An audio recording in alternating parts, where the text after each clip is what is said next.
Okay, so let's work this, this roller coaster problem. And in this problem, we have a roller coaster that goes down this drop here, 25 meters down, and then comes back up to some flat plateau at the end. And we want to know what the final velocity of the roller coaster is when it's over here.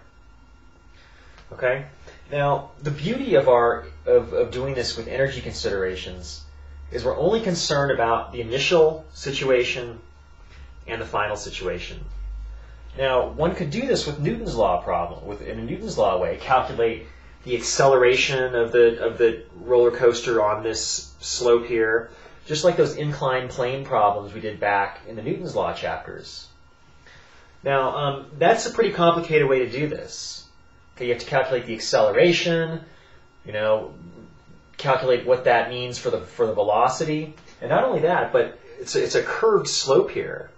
We didn't really learn how to treat a curved slope using Newton's laws. We had a straight, steady incline. So we can do this with energy considerations in a very simple way.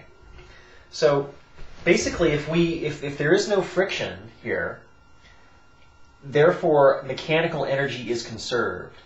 That is, the initial kinetic plus initial potential energy equals final kinetic plus final potential energy. Okay? And that really makes this problem a lot easier to solve when you can just apply conservation of energy to this problem. Okay. Now, it's important to pick to set the problem up right here. And I think the best way to set the problem up is to pick the final height here. Okay? Our final height here, we're going to pick that as 0, our 0 height. Okay? So therefore our initial height, which is up here, our initial y height, well, it's 20 meters above the final point. So this is 20 meters then. Y equals 20 meters.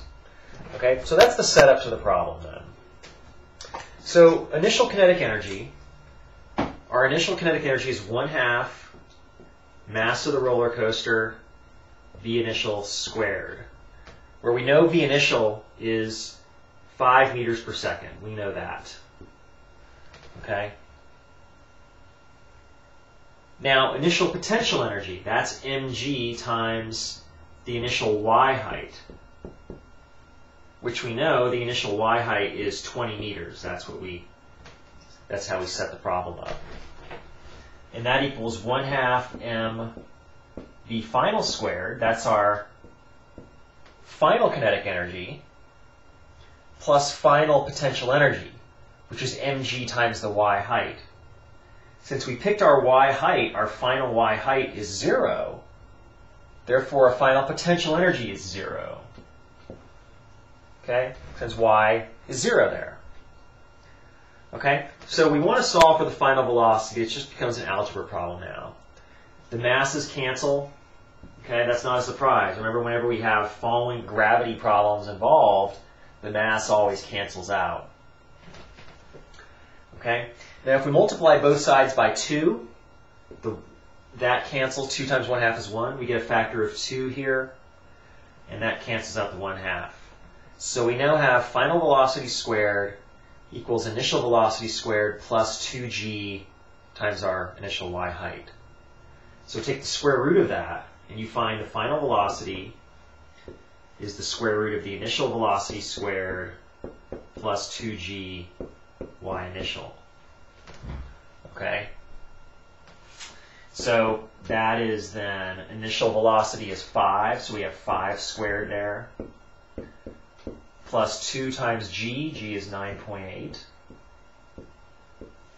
And our initial y height was 20 meters. Okay? So you do that calculation and you find that the final velocity is 20.4 meters per second. Okay, so there's our final velocity of the roller coaster. So we did that in a couple very easy steps. We didn't have to do Newton's laws, calculate, make a free body diagram, calculate the acceleration and stuff like that. We just did a very straightforward way using energy. We're able to calculate the velocity. Now, one other thing I want to point out is that this big dip here, the 25-meter dip, had absolutely no bearing on the problem at all. The only thing that mattered was the final height. Okay? So in other words, we would have got the same answer whether we take this path, whether we take a straight line path down to our final height, or if we take some sort of really crazy path that does something like this, does all kinds of crazy stuff before ending up at that height, we still would have got the same answer. Okay? And obviously that only works out if there's no friction. If there's friction involved, that really changes things enormously. But without friction, mechanical energy is conserved. It only depends on the initial point and the final point. And we would have got the same answer no matter what path we took to get to that final height.